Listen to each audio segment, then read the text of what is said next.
So Ed cut this pipe for me, put this little bracket back on, and then he attached the sailboat for me.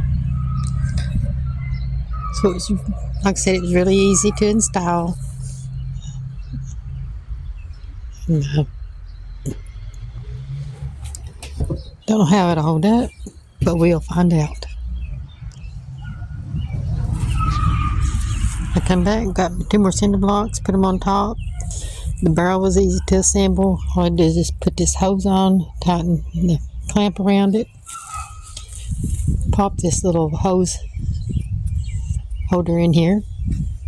You want to keep this closed when you're not in use so nothing gets down in there. Until it's closed by the little ball. We've got rain coming in a couple of days, and this way I'll have water here at the back of the house for my garden. I won't have to be carrying it around where we collect it around front. So we'll keep you posted on how it does. I did buy this off Amazon. If I can find a link to it, I'll put it on there for you.